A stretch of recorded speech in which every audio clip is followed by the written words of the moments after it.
Bismillahirrahmanirrahim. Wa'lam anna hadha huwa haqqul yaqini 'inda al-ulama'ir rasikhina. A'ni annahum adrakuhu bimusyahadatin minal batini hiya aqwa wa ajla min musyahadatil absar. Katanya Imam Al-Ghazali, ketahuilah bahwasannya ini itu yang mana? Ini itu yang dimaksud adalah a'ni annahum adrakuhu, bahwasannya mereka memahami, mengerti keyakinan atau benarnya keyakinan, sebenar-benarnya keyakinan, begitu.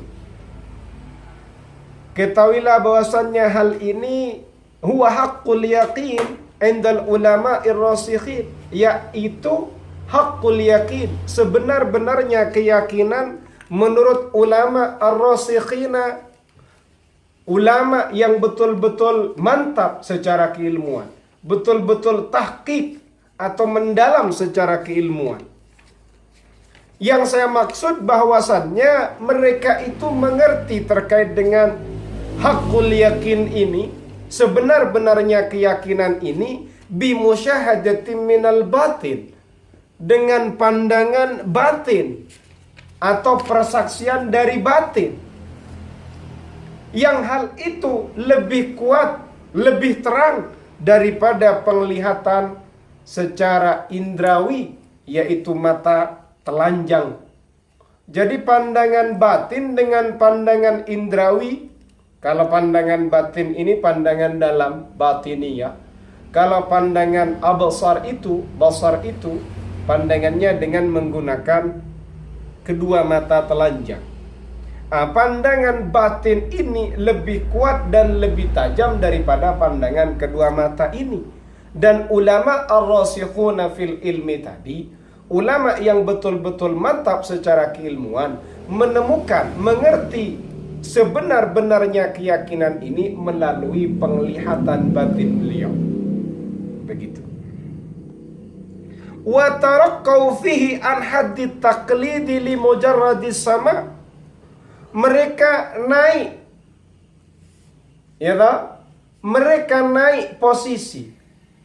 Dengan mereka berada di level haqqul yakin tadi, mereka naik meninggalkan makom taklid yang hanya ikut-ikutan atau tunduk dengan sebuah sistem atau keyakinan atau konsep.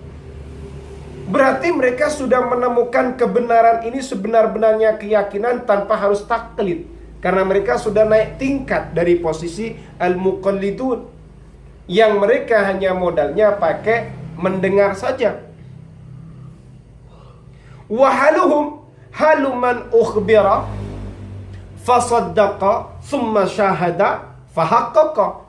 Kondisi mereka, keadaan mereka dalam kondisi ini, itu adalah keadaan seseorang yang ia diberi informasi, lalu ia membenarkan informasi tadi, lalu kemudian ia menyaksikannya sendiri, melihatnya sendiri, fahaqqaqa, menjadi tahqiq apa yang dia ketahui, apa yang dia saksikan. Nah, seperti itu. Wa halu ghairihim, sementara keadaan selain mereka, berarti selain al-ulama ur-rasikhuna fil ilmi, halun min qabl, keadaan mereka adalah keadaan sebelumnya, sebelum mencapai posisi mereka yang seperti ini. Keadaan yang selain al-ulama ur-rasikhuna fil ilmi adalah, ya toh, saya kasih tahu, keadaannya selain ar-rasikhuna fil ilmi. Jadi keadaan mereka ya sebelum mereka naik ke posisi itu. Begitu.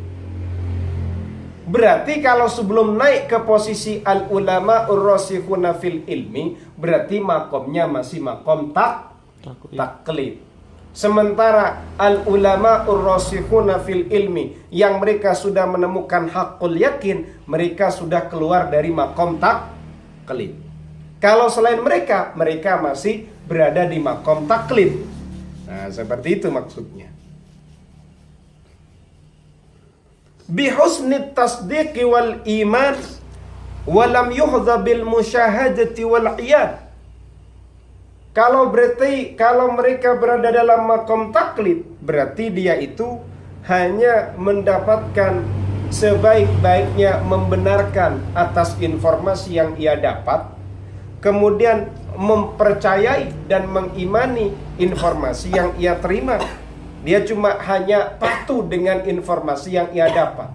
Ia hanya menjalani sesuai yang menjadi doktrin bagi dirinya. Tapi ia tidak mendapatkan persaksian atau tidak melihat dengan mata batin mereka. Seperti itu. Mereka belum menyaksikan dengan persaksian mata batin mereka. Karena memang mereka masih belum masuk pada maqam haqqul yaqin. Yaitu maqamnya al-ulama ur-rasikhuna fil ilmi. Begitu. Fasa'adatu, kebahagiaan itu ada di mana? Sebagaimana yang sudah dijelaskan terkait dengan kebahagiaan di atas juga ada bab kebahagiaan. Kebahagiaan itu adanya ada di mana? Wara'a ilmil mukasyafah. Berada di belakangnya ilmu mukasyafah. Jadi kebahagiaan itu berada di belakangnya ilmu mukasyafah. Wa ilmul mukasyafah wara'a ilmil muamalah. Berada di belakangnya ilmu muamalah. Berarti orang itu belum mendapatkan kebahagiaan kalau dia belum melewati ilmu mukasyafah. Dan orang tidak akan mendapatkan ilmu mukasyafah sebelum ia melewati ilmu muamalah. Berarti ini grade-nya semakin turun apa semakin naik? Semakin turun. Dari mukasyafah, dari sa'adah baru turun ke mukasyafah. Berarti mau ke sa'adah harus ilmu mukasyafah, kan begitu. Kemudian ilmu mukasyafah itu dibalik atau di belakangnya ilmu muamalah. Berarti harus ilmu muamalah dulu digarap, selesai di situ naik tingkat menuju ilmu mukasyafah. Allati hiya suluku tariqil akhirah. Ilmu muamalah itu ilmu muamalah yang bagaimana? Yaitu adalah ilmu meniti jalan akhirat. Wa qat'i aqabati sifatil madmumah. Sifat di situ ma'rifat ay as-sifatil madmumah. Dan memutus rintangan-rintangan sifat-sifat yang tercela. Berarti kalau kita masih belum melangkah pada jalan akhirat, belum memutus sifat-sifat yang tercela, berarti kita ilmu muamalah pun belum. Padahal untuk syarat masuk ke mukasyafah harus mantap di ilmu muamalah. Lah kita ilmu muamalah belum.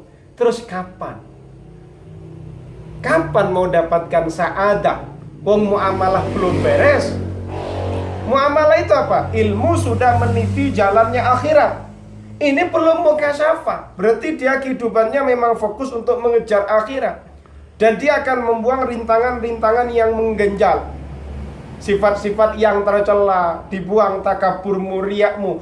Ini masih belum mukasyafah. Syekh muamalah berproses.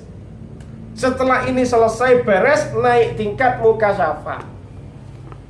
Allah, baru sa'adah. Nah ini muamalah belum. Allah, beratnya luar biasa ya. Yes. Wasuluk. Nah, ya lah. Wasuluku tariqi mahwi sifatil madmumah. Ini turun lagi.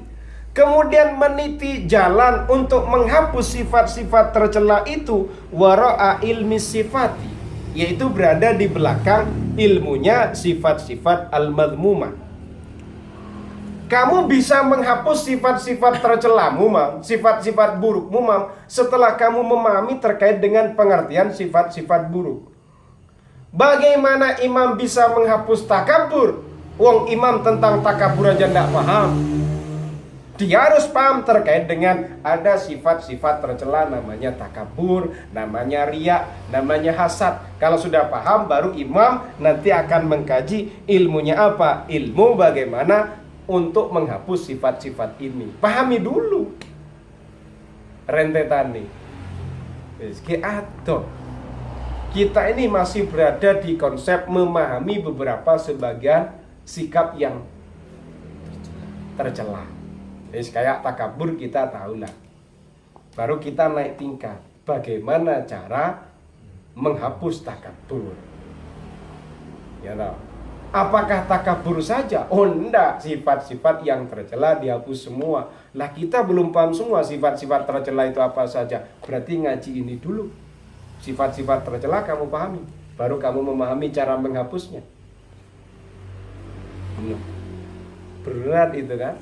Cara menghapusnya apa cukup dengan menghapus? Kamu harus fokus pada jalan akhirat dan menghapus ini. Nah itu kamu masih berada di grid ilmul muamalah. Allah, hakadha huwa. Baru ketemu sa'adah. Kemudian wa ilmu tariqil mu'alajati wa kaifiyatis suluk fi dzalika. Ya. Kemudian ilmu untuk jalannya mengobati ya kan? Dan bagaimana meniti di jalan itu. Bagaimana cara mengobatinya, bagaimana cara menempuh perjalanan itu. Wara'a ilmi salamatil badan wa musa'adati asbabis sihha. Yaitu berada di belakang ilmunya, keselamatannya tubuh dan bantuannya beberapa penyebab kesehatan. Seperti itu. Kamu harus tahu dulu terkait dengan ilmu selamatnya tubuh kamu. Kamu harus tahu tentang keselamatan, baru kamu belajar ilmu bagaimana cara mengobati. Lek kamu belum tahu tentang cara bagaimana menjadikan tubuh sehat, kamu langsung belajar mengobati kan nggak penting, gitu loh. Atomam ya opo imam iki. Wasalamatul badani, kemudian keselamatannya tubuh itu bagaimana? Bil ijtima'i, dengan bersatu, menyatu, wa tazahuri, dan saling tolong menolong, wa ta'awuni, dan saling membantu, alladzi yutawassalu bihi ilal mazbas, yang dengan hal itu bisa menjadi penyebab sampai pada urusan baju, wal mat'ami, makanan, wal maskani, dan tempat tinggal. Wa huwa manutun bisultani wa qanunihi, dan itu pun juga berhubungan dengan sultan. Kalau di kita hubungannya dengan raja, kalau di kita presiden, wa qanunihi, dan undang-undangnya, fi dhabtin nasi, dalam membatasi manusia. Membatasi manusia ini memberikan aturan kepada manusia ala manhajil adli. Gitu. Fi dhabtin nas ini dalam memberikan aturan, makna simpelnya. Ala manhajil adli, di atas jalan keadilan, wasiasati, dan politik, fi nasiyatil faqihi, dalam ubun-ubunnya faqih. Maksudnya gimana? Nah, untuk selamatnya tubuh kita ini harus ada namanya al-ijtima' wa tazahur wa ta'awun. Harus bersatu dan tolong menolong. Yang dengan hal itu nanti bisa sampai pada urusan baju. Gitu. Kemudian urusan makanan. Kemudian urusan tempat tinggal. Dan itu pun masih berhubungan dengan sultan, dengan raja, presiden, dan undang-undangnya. Artinya tidak syukur-syukur menyatu, kemudian kamu nanti dapat baju, makanan, tempat tinggal. Gitu loh. Apakah kamu kalau tolong menolong kemudian dapat tempat tinggal, dapat makanan? Kan juga tidak. Tetap ada aturan main. Aturan mainnya apa? Pemerintah dan undang-undangnya untuk mengatur tata cara atau sistem yang diterapkan oleh pemerintah kepada manusia. Tapi asas yang dibangun tadi tetap asasnya adalah menggunakan metode atau jalan keadilan dan kebenaran, yang itu fi nasiyatil faqihi, dalam ubun-ubunnya faqih. Maksudnya gimana? Tetap dalam kontrolnya seorang faqih.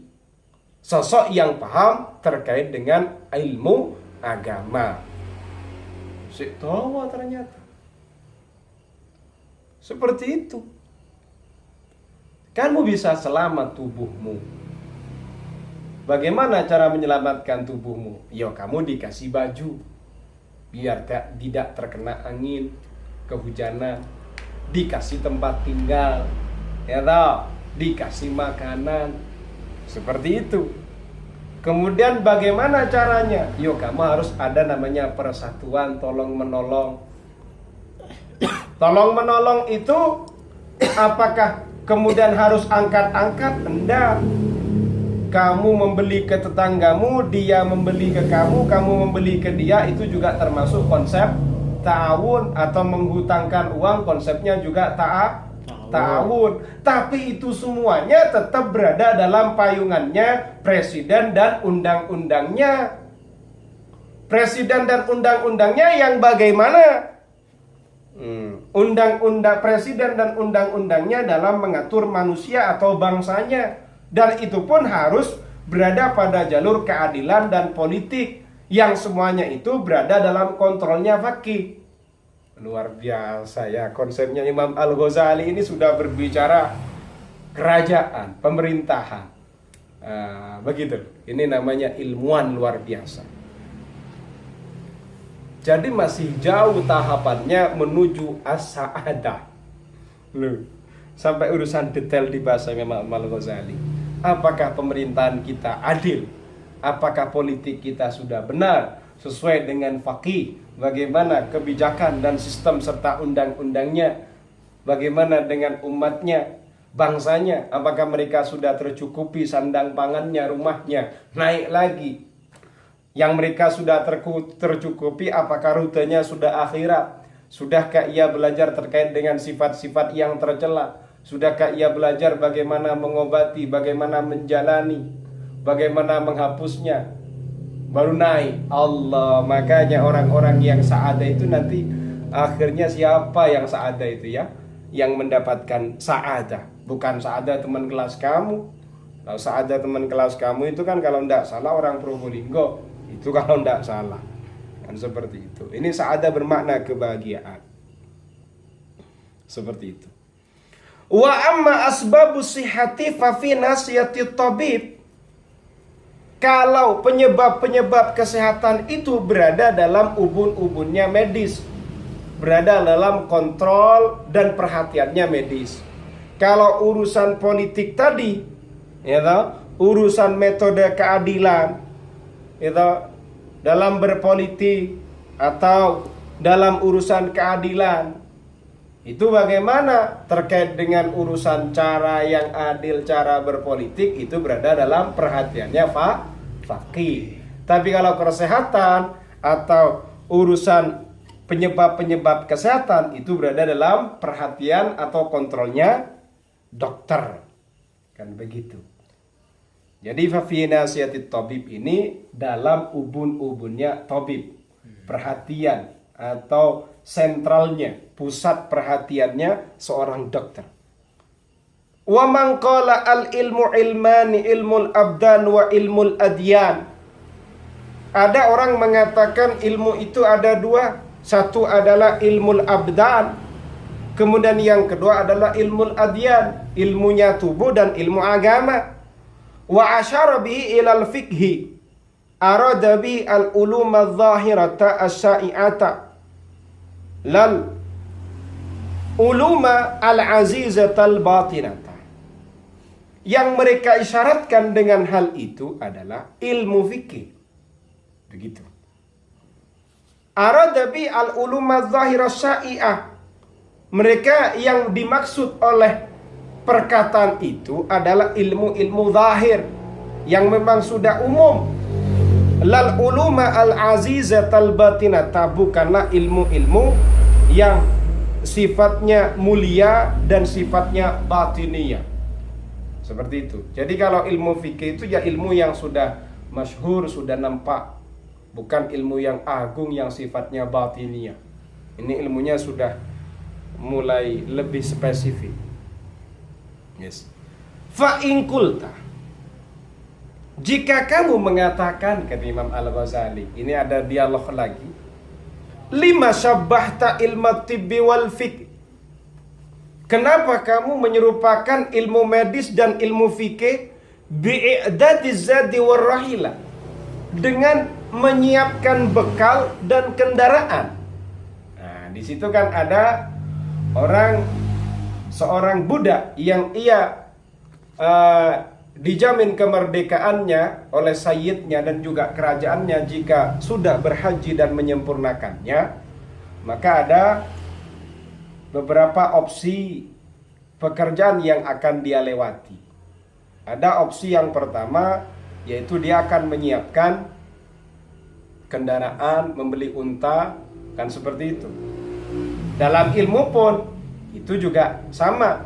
Kata Imam Al-Ghazali, yang modelnya menyiapkan unta, kemudian bekal dan kendaraan, itu makomnya atau levelnya ilmu fikih dan ilmu medis. Nah, kalau kamu bertanya, kenapa kok diserupakan dengan ilmu fikih dan ilmu medis dalam urusan menyiapkan bekal dan kendaraan?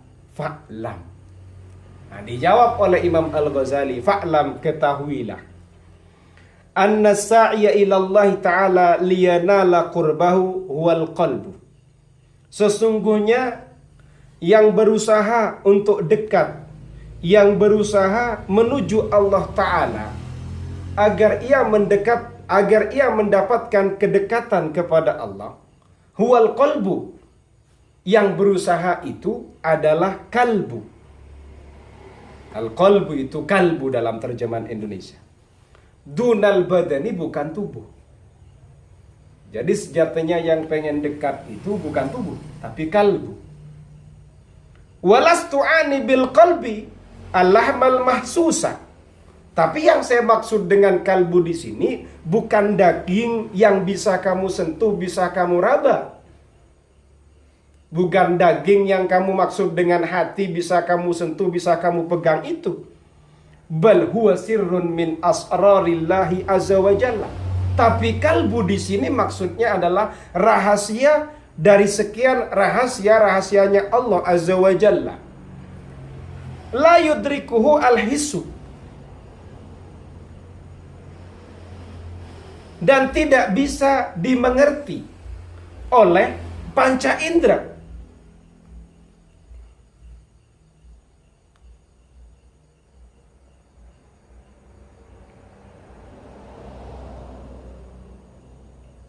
Walatifatun min lataifihi, kelembutan dari beberapa kelembutannya Allah. Taratan yu'abbaru anhu birruhi,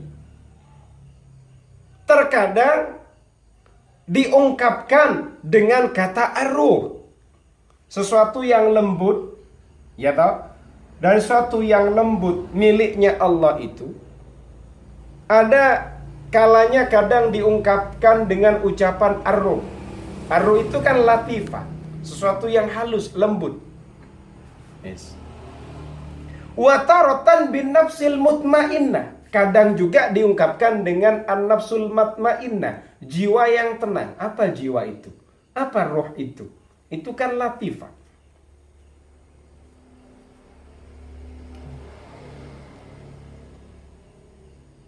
Wasya'u, syariat, syara' yu'abbaru anhu bil qalbi.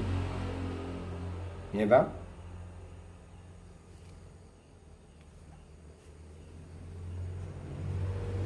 Kadang diungkapkan dengan kata al-qalbu. Li'annahu al-matiyya al-ula, karena itu adalah fasilitator, mediator, sarana yang pertama lidzalika sir, atas rahasia itu. Jadi syara mengekspresikannya dengan kalbu, ya toh? Syara mengekspresikannya dengan kalbu.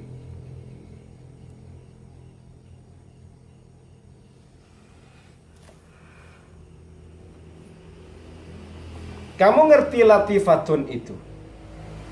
Latifatun itu dibaca latifatun itu itu kembali kepada pemahamannya kalbu.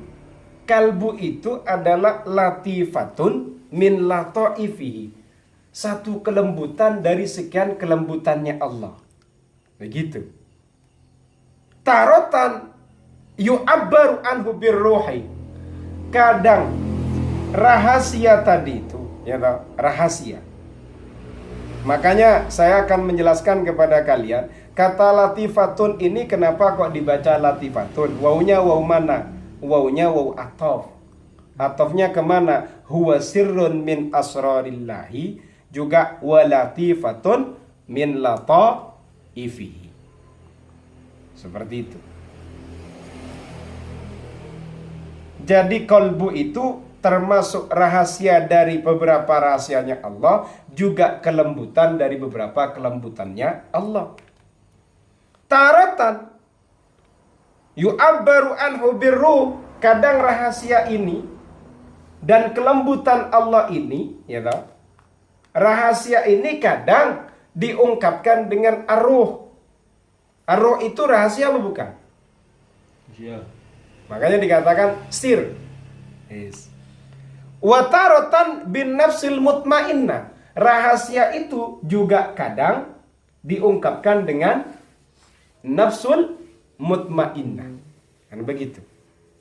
Itu maksudnya dari kata walatifatun min lataifihi, taratan yu'abbaru anhu birruhi wa taratan bin nafsil mutmainnah. Wa syar'u, ya tahu, yu'abbiru anhu bil qalbi. Syara' di sini, syariat, syara' mengungkapkan sir ini dengan bahasa apa? Bil qalbi. Ya tahu, rahasianya Allah di sini dalam kajian ini diungkapkan dengan kata al-qalb, kan begitu. Li'annahu al-matiyya al-ula lidzalika sir. Kenapa? Karena kalbu itu adalah sarana pertama lidzalika sir, atas rahasia itu. Wa biwasitatihi, dan dengan perantara kalbu, sara jami'ul badani matiyatan wa alatan litilkal latifah. Karena ada sarananya kalbu, maka semua badan ini, seluruh tubuh ini menjadi sarana dan alat pada kelembutan tersebut.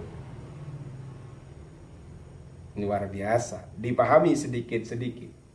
Kemudian wa kasful ghita'i an dzalika sir min ilmil mukasyafah. Untuk menyingkap penutupnya, membuka penutupnya dari rahasia tersebut, termasuk wilayahnya ilmul mukasyafah. Nah, begitu. Wa huwa madnunun bihi balla rukhsata fi dzikri. Dan ilmul mukasyafah itu madnun, tersimpan, terjaga. Wah, begitu loh. Artinya sulit dibukanya, sulit diurainya. Begitu. Butuh kekuatan, butuh kesabaran, butuh perjuangan, kan begitu. Balla rukhsata fi dzikri. Tidak ada kemudahan fi dzikrihi, untuk menyebut ilmul mukasyafah. Wa ghayatul ma'dzuni fihi ayyuqala huwa jawharun nafisun wa durrun azizun ashrafa min hadhil ajramil mar'iyah wa innama huwa amrun ilahi. Puncak yang direstui, puncak yang diberi izin, fihi dalam kasful ghita, menyingkap penutupnya itu, ayyuqala, diucapkan sir tadi adalah jauharun nafisun, permata yang baik, wadurrun azizun, dan mutiara yang mahal, mulia. Ashrafa min hadhil ajramil mar'iyah, yang lebih mulia dari benda-benda ini, benda-benda yang terlihat. Wa innama huwa amrun ilahi, sir itu adalah urusannya Allah, perkaranya Allah. Kama qala ta'ala, sebagaimana firman-Nya Allah Ta'ala, wa yas'alunaka 'anir ruh. Mereka bertanya kepadamu wahai Muhammad, 'anir ruhi, tentang ruh. Qulir ruhu min amri rabbi. Katakanlah, ruh itu adalah urusannya Tuhanku. Begitu. Jadi hanya bisa ditangkap yang dimaksud kasful ghita, mengungkap ini, yang hal itu adalah bagian dari ilmu mukasyafah. Kalau ditanya sir itu apa? Ya permata yang bernilai, mutiara yang mulia. Hanya mentok di situ. Ya, seperti itu. Karena sir itu sendiri adalah urusannya Allah, perkaranya Allah. Kan begitu. Sementara kalbu tadi adalah sirrun min asrar. Kan begitu. Untuk mengungkap penutupnya sir saja, ini sulitnya luar biasa. Kalau hanya mengucapkannya saja gampang. Apa sir itu? Mengungkap sir itu apa? Berarti mengungkap permata yang mahal dan mutiara yang bernilai. Koyo opo. Makanya dikatakan ke Imam Al-Ghazali, ini wilayahnya ilmu mukasyafah. Dan ilmu mukasyafah itu madnunun bihi balla rukhsata fi dzikr. Sesuatu yang tersimpan, yang terjaga. Pelit itu apa? Gak gelem medit, gak mau memberi, kecuali kamu butuh perjuangan, usaha yang sungguh-sungguh. Tidak ada kemudahan untuk menyebutnya. Nyebut tak sulit. Kamu bisa bayangkan, menceritakan kan nggak bisa. Mau muamalah aja nggak lulus, mau ngomong ilmu mukasyafah, kan begitu. Ada firman Allah, wa yas'alunaka 'anir ruh, qulir ruh min amri rabbi. Wa kullul makhluqati mansubatun ila Allah Ta'ala. Setiap makhluk ini dinisbatkan kepada Allah Ta'ala. Walakin nisbatuhu asyrafu min nisbati sa'iri a'dha'il badan. Tapi penisbatannya ruh itu lebih mulia daripada menisbatkan seluruh anggota-anggota tubuh. Begitu. Karena di sini Allah Ta'ala langsung menjelaskan secara jelas, ar-ruhu min amri rabbi. Padahal esensinya tubuh kita semuanya adalah diciptakan oleh siapa? Allah, dinisbatkan kepada Allah. Tapi berarti kalau sampai dinisbatkan ar-ruh ini dijelaskan secara konkret, berarti ruh ini lebih mulia daripada tubuh kita yang lain, kan begitu.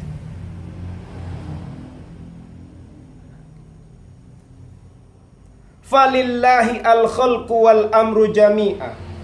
Hanya milik Allah penciptaan dan urusan semuanya itu. Wal amru a'la minal khalqi.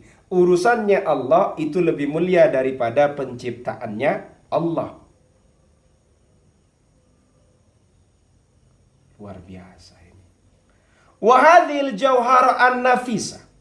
Adapun permata yang bagus ini, alhamilatu, yang memikul li amanatillahi ta'ala, pada amanatnya Allah, maha mulia Allah, al-mutaqaddimah, yang sudah berlalu, bihadhir rutbah, dengan derajat ini, alas samawati, atas beberapa langit, wal ardina, dan bumi, wal jibal, alas samawati, atas beberapa langit, wal ardina, dan beberapa bumi, wal jibali, dan beberapa gunung, id abaina ayyahmilaha, karena mereka semua, samawat wal ardina wal jibal, abaina, tidak mau, ayyahmilaha, untuk memikul amanat, wa asfaqna minha, dan mereka takut dari amanat, min alamil amri, dari alamnya perintah, alamnya urusannya Allah, dari alamul amri. Wala yufhamu min hadza annau ta'ridun bikidamiha. Tapi tidak boleh dipahami dari hal ini bahwasannya hal itu adalah ta'ridun bikidamiha, adalah penjelasan, ya toh?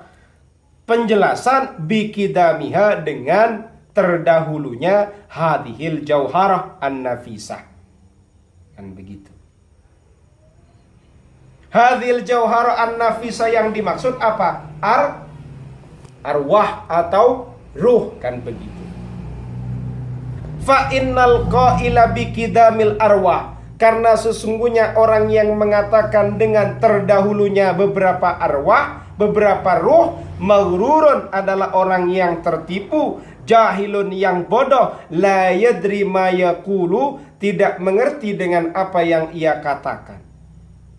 Falnaqbid ananal bayani an hadzal fan fahuwa wara'a ma nahnu bisadadihi.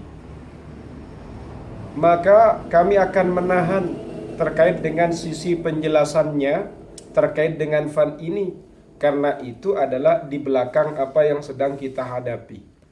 Maksudnya Imam Al-Ghazali di sini tidak akan mengurai terkait dengan apakah arwah itu qidam atau tidak qidam, karena titik tekan pembahasan ini bukanlah yang diinginkan oleh Imam Al-Ghazali untuk diurai lebih lanjut.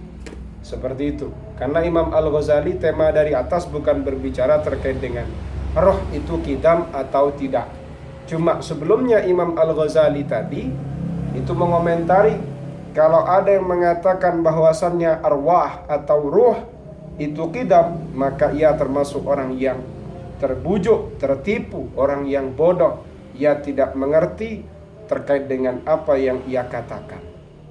Wal maksudu, adapun maksudnya, anna hadhil latifatah, bahwasannya sesuatu yang lembut ini, hiya as-sa'iyatu ila qurbir rabbi, itu adalah sesuatu yang berusaha untuk dekat kepada Rabb, kepada Allah.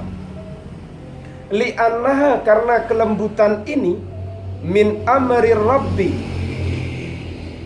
termasuk perkaranya Allah, perkaranya Tuhan, urusannya Allah. Faminhu masdaruha, dari Allah lah sumber kelembutan ini. Faminhu, dari Arab, dari Allah, dari Tuhan, ya ta? Masdaruha, sumbernya atau kemunculannya hadhil latifah, kelembutan ini. Wa ilaihilan, kepada Allah, kepada Allah, marji'uha, kembalinya hadhil latifah. Seperti itu. Paham ya? Wa ammal badanu famatiyatuha allati tarkabuha wa tas'a biwasitatiha. Fal badanu laha fi tariqillahi ta'ala kannaqati lil badan fi tariqil haji. Sementara badan atau tubuh itu adalah sarana allati tarkabuha wa tas'a biwasitatiha, yang dinaiki oleh hadhil latifah, kelembutan ini. Kelembutan ini menaiki tubuh, numpaing awak. Wa tas'a biwasitatiha, dan kelembutan ini berusaha, ya tahu, berusaha untuk mendekat kepada Allah dengan menggunakan sarananya badan atau tubuh.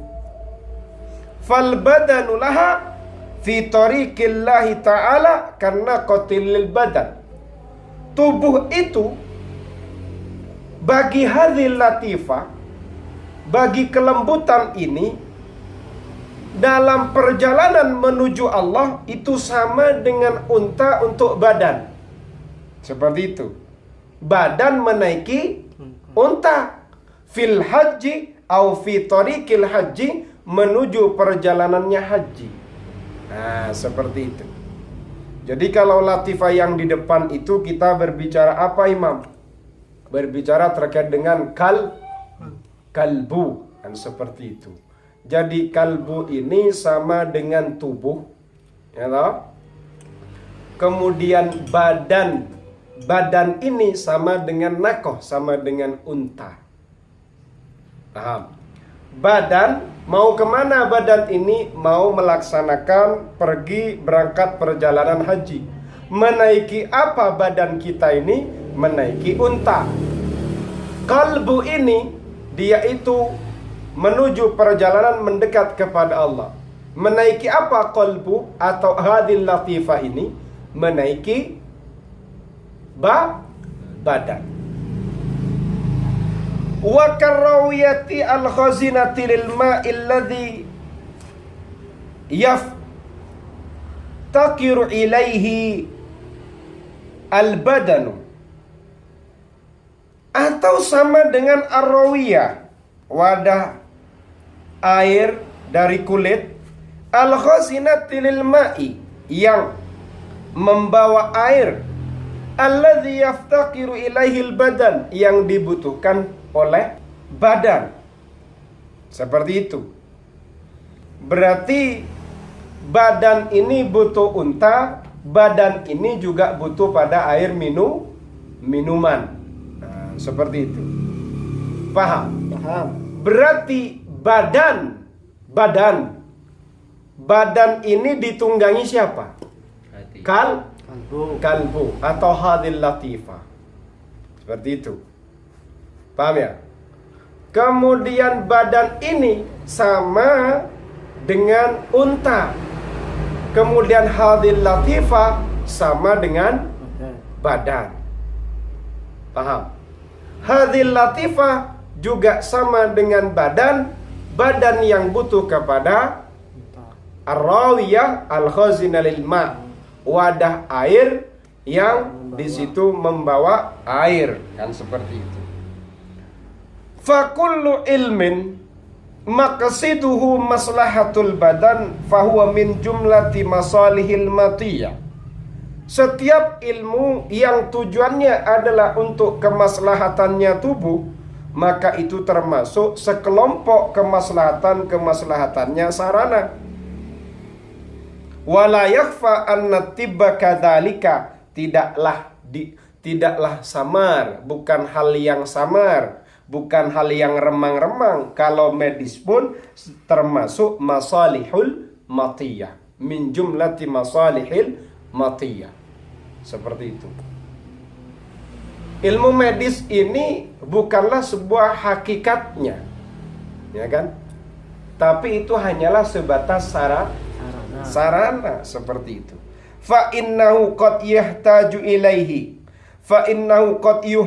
ilaihi fi hifdzis sihhati 'alal badan. Karena sesungguhnya medis itu terkadang dibutuhkan untuk menjaga kesehatan pada tubuh. Begitu.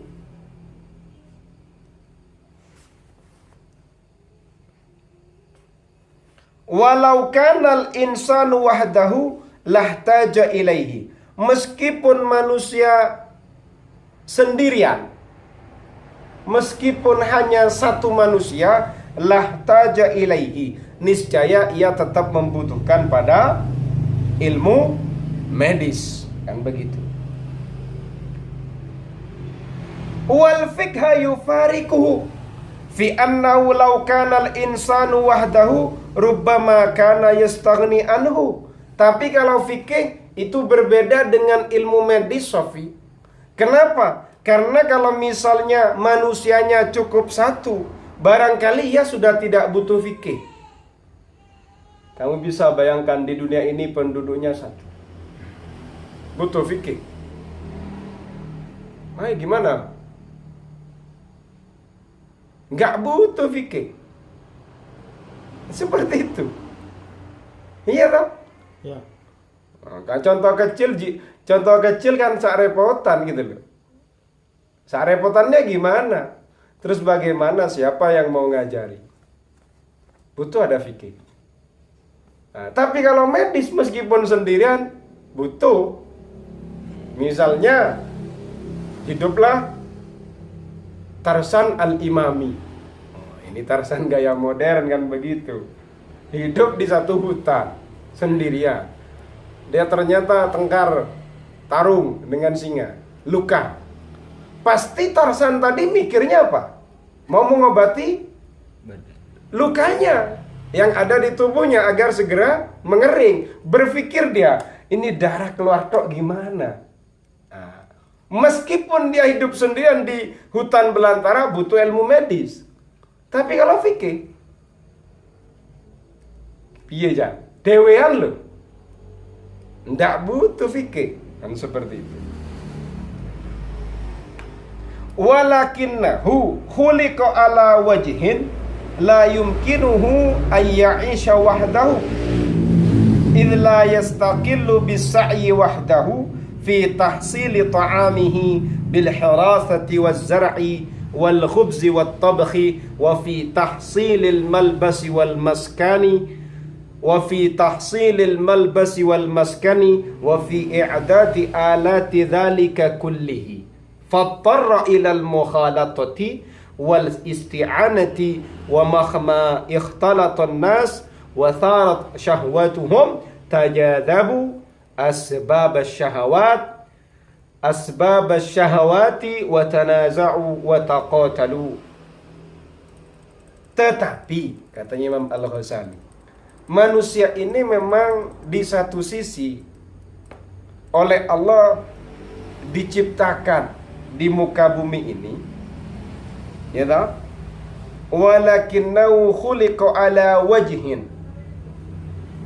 Tapi manusia ini diciptakan di atas permukaan bumi ini la yumkinuhu ayya'isha wahda. Tidak mungkin bagi manusia itu hidup sendirian, Mam. Kenapa? Idh la yastaqillu bis-sa'i. Karena ia tidak bisa merdeka, tidak bisa sendirian. Bisa wahdahu, untuk berusaha sendiri.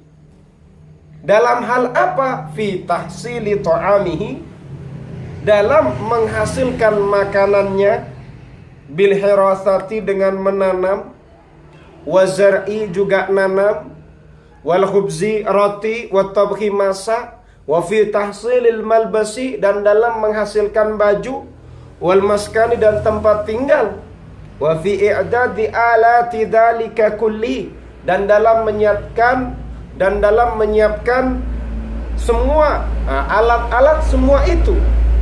Tidak bisa manusia itu hidup sendirian. Kira-kira masak roti Imam bisa sendirian? Ayo wis kamu pikir.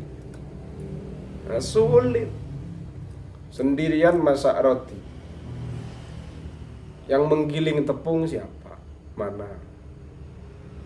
Gulanya, apinya, koreknya, ini masih yang sederhana-sederhana. Baju apalagi baju, mesinnya baju, begitu.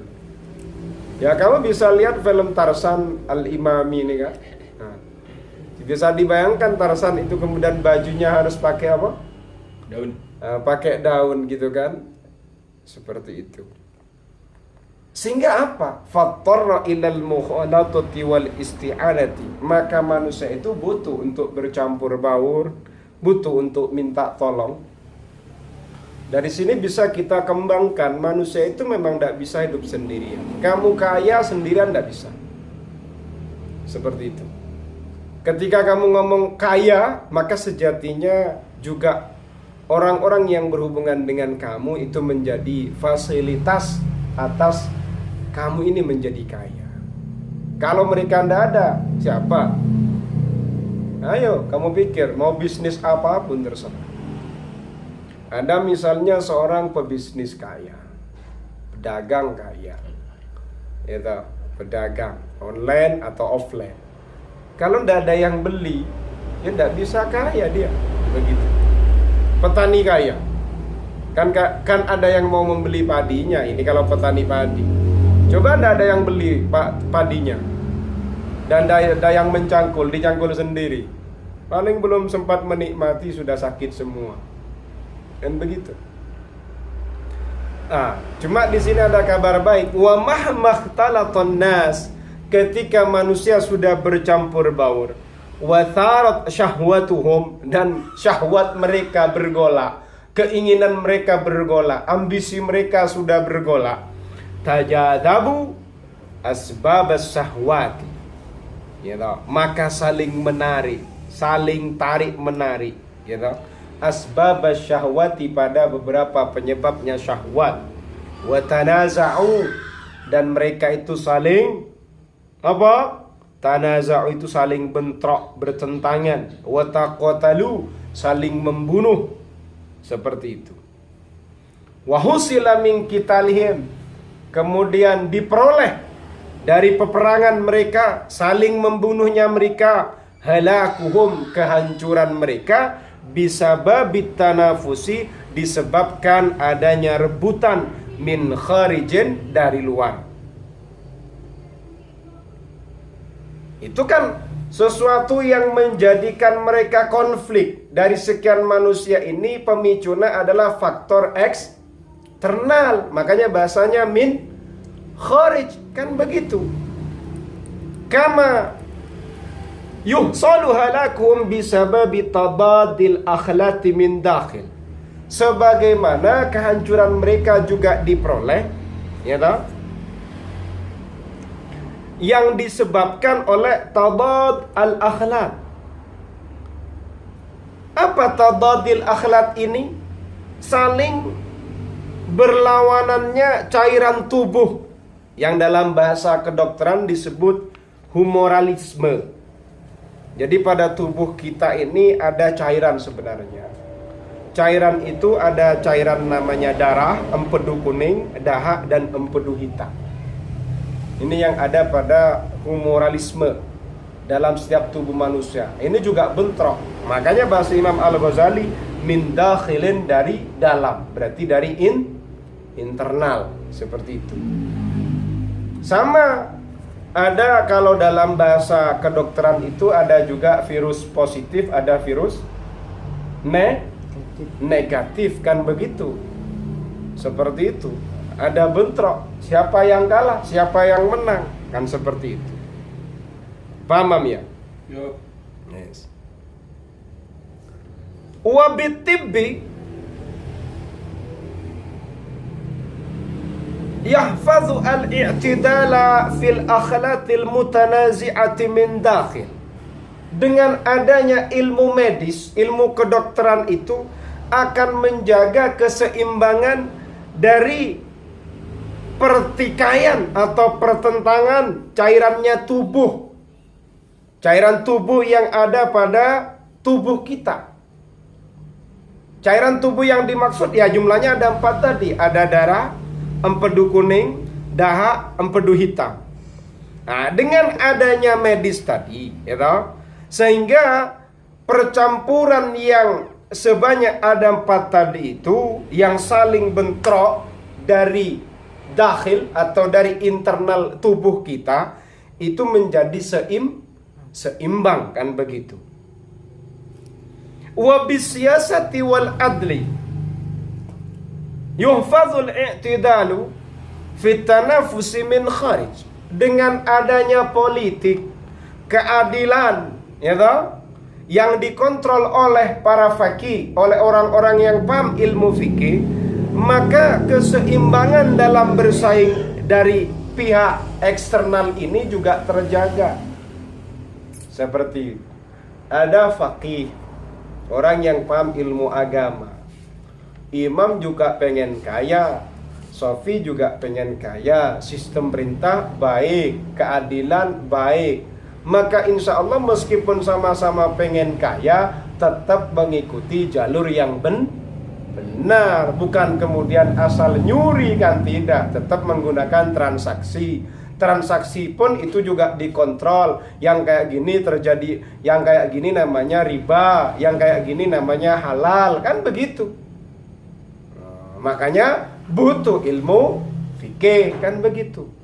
Ilmu medis untuk menjaga stabilitas 4 komponen tadi, 4 komponen utama, kan seperti itu. Itu butuhnya ilmu medis. Untuk konflik yang ada di pihak eksternal itu butuh ilmu fikih. Fikih yang di situ tugasnya fakih adalah dia akan mengontrol, memperhatikan bagaimana kebijakan, bagaimana perjalanan perkembangan politik dan keadilan, keadilan yang dibentuk dalam undang-undangnya presiden beserta DPR, MPR, dan juga para pejabat yang punya kekuasaan dalam satu negara, kan seperti itu. Kita kembali kepada kajian yang sebelumnya. Wa ilmu tariqi i'tidalil akhlaqi tibbun. Wa ilmu tariqi i'tidali ahwalin nasi fil muamalati wal af'ali fiqhun. Ilmu yang menjelaskan jalan keseimbangannya humoralisme tadi, yaitu 4 cairan yang ada pada tubuh kita, darah, empedu kuning, dahak, dan empedu hitam tadi, ya toh? Untuk ilmu yang menjelaskan cara penyeimbangan akhlak tadi atau 4 cairan tadi, itu namanya ilmu medis. Seperti itu. Kalau ilmu tariqi i'tidali ahwalin nas, jalan untuk menyeimbangkan bagaimana keadaan dan kondisi serta sikap dan perilaku manusia dalam muamalat, dalam transaksi, dalam bermuamalah, dalam beraksi, dalam melakukan beberapa hal, itu namanya fikih. Seperti itu. Yang menyeimbangkan komponen di pihak internal, urusan kesehatan, humoralisme tadi namanya medis. Kalau yang menyeimbangkan sikap antara sesama itu namanya fikih, kan begitu. Paham? Wa kullu dzalika li hifdzil badani alladhi huwa matiyatun. Ya tahu?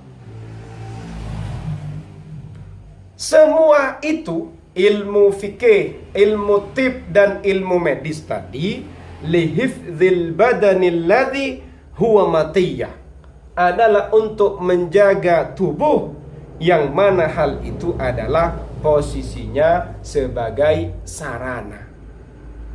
Sarana. Seperti itu. Yang kita bahas dari tadi itu namanya al-qalbu atau al-latifah.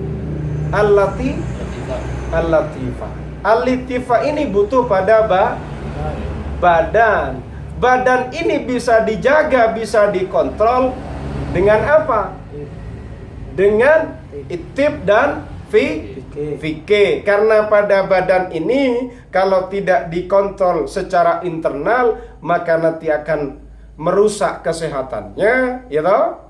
Kalau tidak dikontrol secara eksternal, juga tubuh ini akan rusak karena nanti terjadi pertikaian. Nah, makanya posisinya ilmu atib dengan fikih ini, dia posisinya sama dengan bagaimana? I'dadun naqah, i'dadur rahilah atau syira'un naqah. Jadi secara tahapan kita membahas di sini. Grade tertinggi itu al-qalbu. Di bawah qalbu itu apa, Mam? Badan. Badan ini bisa stabil nanti, butuh harus dijaga. Memahami namanya ilmu tib dan ilmu fikih. Begitu. Padahal badan sendiri itu sarana bukan? Sarana. Kemudian tib dengan fikih itu juga sarana untuk apa? Untuk badan. Badan sendiri sarana untuk al-qalbu. Luar biasa detailnya Imam Al-Ghazali mengurai ini, kan. Fal mutajarridu li ilmi al-fiqhi aw at-tibbi idza lam yujahid nafsahu wa la yuslih qalbahu kal mutajarridi li syara'in naqati wa 'alafiha wa syara'ir rawiyati wa khirziha idza lam yasluk badiyatal hajji. Orang yang memfokuskan diri hanya berkonsentrasi pada ilmu fikih atau ilmu medis, jika ia tidak bermujahadah, jika ia tidak berjihad pada dirinya, bermujahadah pada dirinya, bersungguh-sungguh dengan dirinya, wala yuslihu qalbahu, dan ia tidak membenahi hatinya. Ada orang dia fokus mengkaji ilmu fikih saja atau ilmu medis saja. Dia tidak bermujahadah pada dirinya dan ia tidak membenahi qalbunya, hatinya. Maka katanya Imam Al-Ghazali, kal mutajarridi li syira'in naqati wa 'alafiha wa syira'ir rawiyati. Maka orang ini sama dengan orang yang hanya dia fokus untuk membeli unta, membeli pakannya unta, dan membeli ar-rawiyah dan wakhirziha. Ar-rawiyah ini adalah wadahnya air, wakhirziha dilubangi lalu kemudian dijahit kembali. Seperti itu. Kemarin kita tahu pada kajian sebelumnya bagaimana seorang budak ketika budak itu dibilang sama sayyidnya, jika kamu melaksanakan haji dan menyempurnakannya, kamu merdeka dan akan mendapatkan kerajaan. Kan seperti itu. Kemudian di antara beberapa kesibukan yang bisa dia tempuh, ada 3 model kesibukan. Model yang pertama, ada orang yang dia levelnya akan menyiapkan dengan membeli unta, menyiapkan kendaraan, menyiapkan wadahnya air atau membelinya. Seperti itu, lalu melanjutkan seterusnya. Orang yang fokus di ilmu fikih, dia masih berada di levelnya ini. Sama dengan orang yang hanya fokus untuk membeli unta dan menyiapkan atau membeli wadahnya air tadi.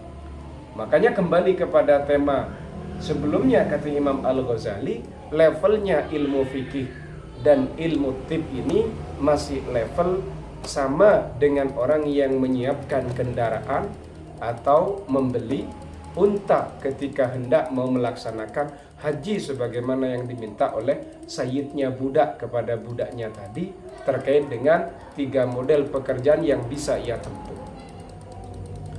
Kan seperti itu. Tapi sayyidnya tidak ngomong sedemikian.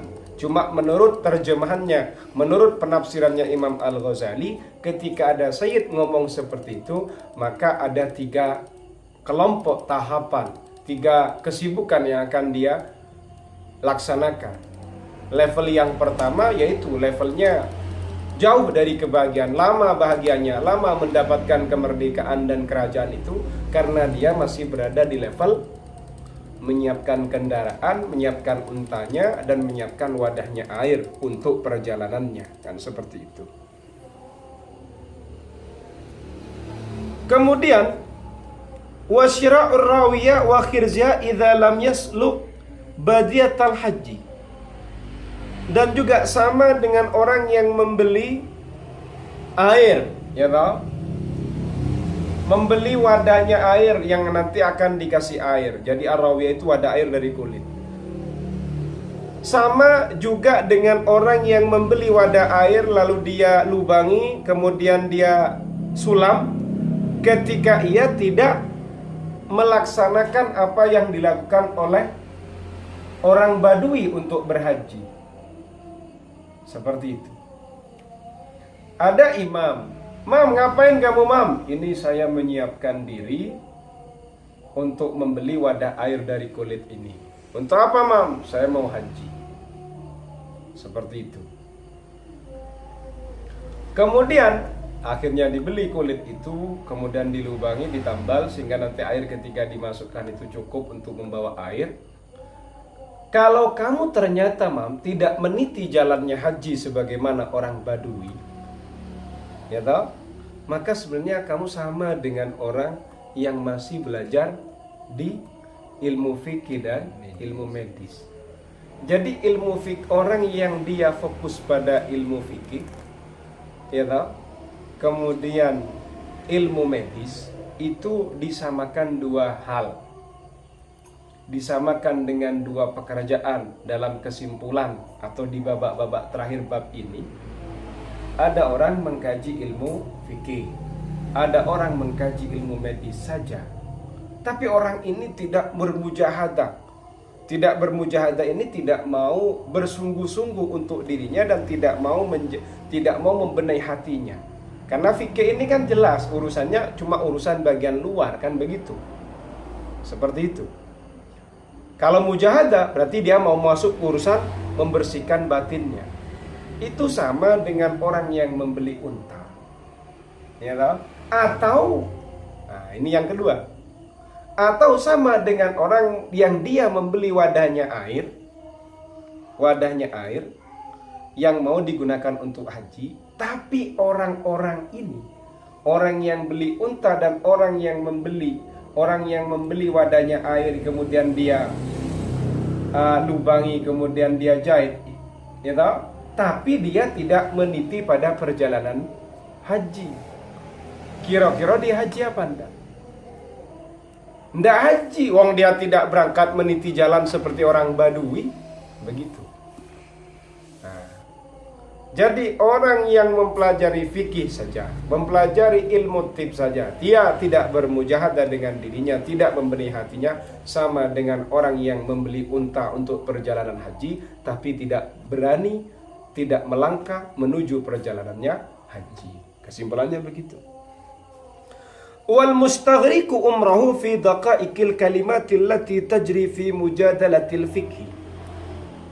Orang yang menghabiskan usianya pada lembutnya kata, ungkapan yang terjadi dalam perdebatan fikih.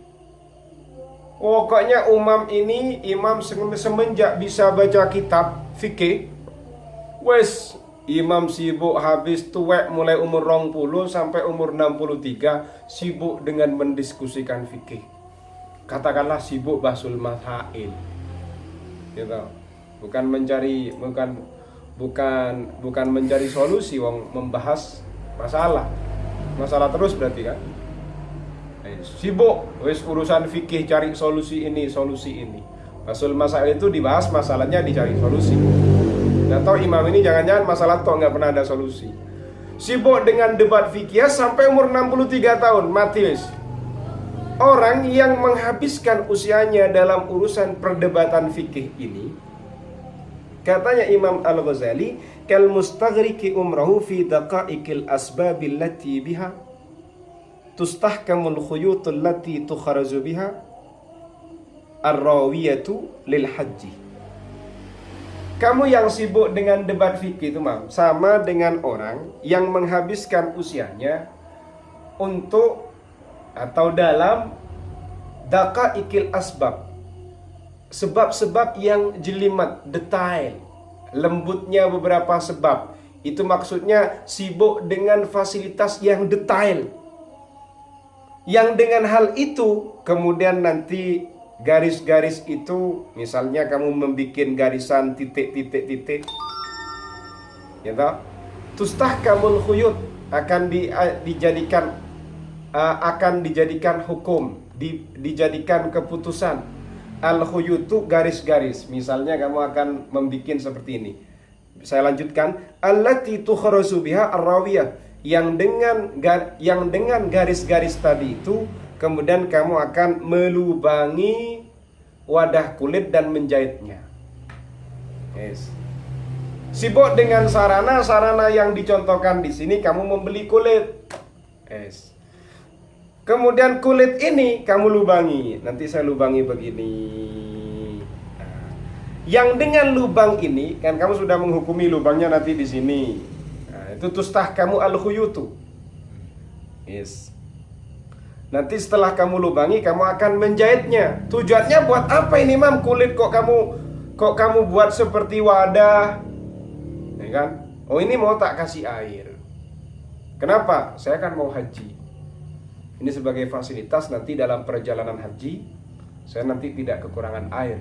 Nah, cerita ini berarti cerita di masa tidak ada pesawat terbang, kan begitu. Wes. Jadi kalau kamu sibuk dengan diskusi fikih, ya sama dengan orang yang sibuk menyiapkan fasilitas haji, tapi nggak budal haji. Nah, gitu loh. Sarana dibahas semuanya. Ini nanti sepatunya ini, bajunya ini, kemudian kendaraannya ini, tapi nggak budal haji. Allah, seperti itu.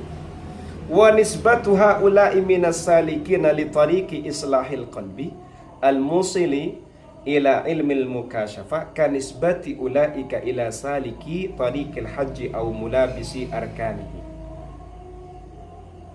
Kemudian menisbatkan orang-orang yang meniti jalan menuju jalan pembenahannya hati, yang dengan hal itu menyampaikan dia, menjadikan ia sampai pada ilmu mukasyafah. Orang-orang yang ia meniti jalan. Jalan apa yang ia titi, yang ia jalani, yang ia arungi? Yaitu menuju jalan agar membenahi hati, membenahi kalbu, yang dengan hal ini nanti menjadikan ia sampai pada ilmu mukasyafah. Orang-orang yang sedemikian ini dinisbatkan sebagaimana orang-orang yang meniti jalan menuju haji, ya toh, dan kemudian dia melaksanakan rukun-rukun haji. Kalau kamu nyampe kepada ilmu mukasyafah dengan kamu menjadi as-salikun ila tariqi Israil qalbi, itu sama dengan orang-orang yang meniti jalannya haji dan melaksanakan rukun haji. Seperti itu. Berarti kalau kamu tidak nyampe makom mukasyafah, berarti kamu masih makom penyedia sarana, tapi nggak budal haji. Fata'ammal hadha awwalan waqbal an-nasihata majjanan. Coba renungi ini dulu, kemudian terimalah nasihat ini dengan gratis. Mimman qama alaihi dzalika ghaliban. Dari orang yang hal itu kadang, ya toh, mimman qama alaihi dzalika ghaliban. Dari orang yang hal itu terjadi kepada orang itu secara kebiasaan.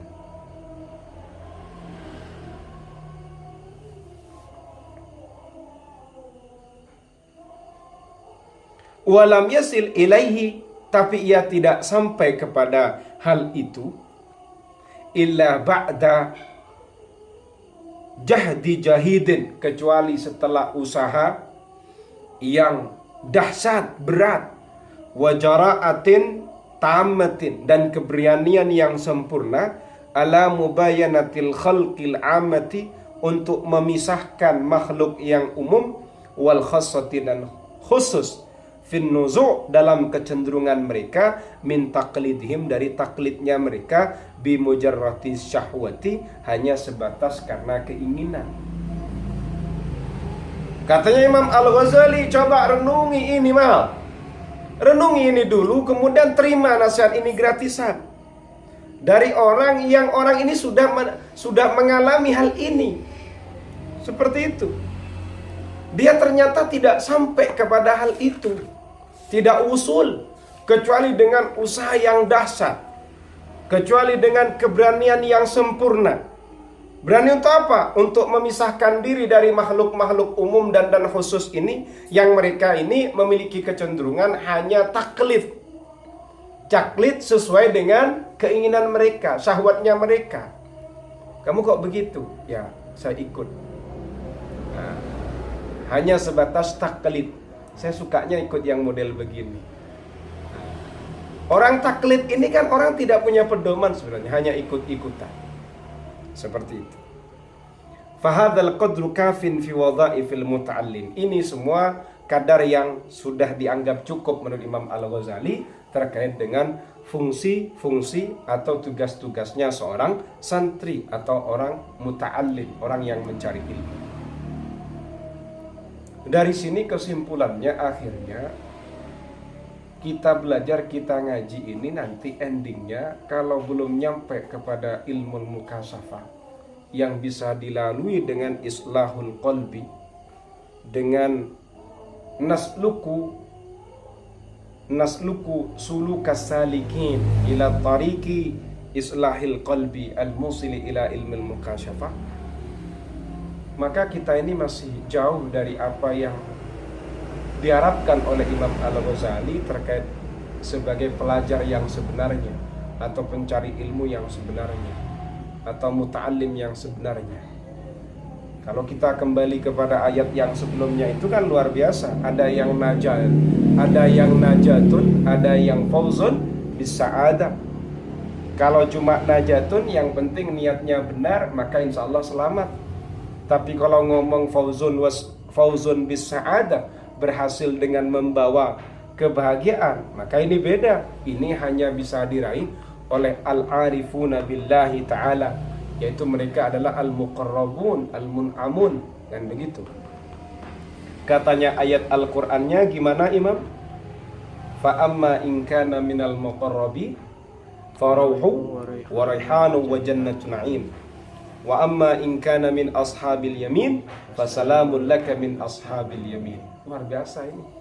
Tujuannya mulia sekali. Bagaimana Imam Al-Ghazali menggiring dari dasar sampai ke puncak, sampai juga memberikan nalar yang luar biasa. Kamu sibuk dengan fikih, sibuk dengan medis.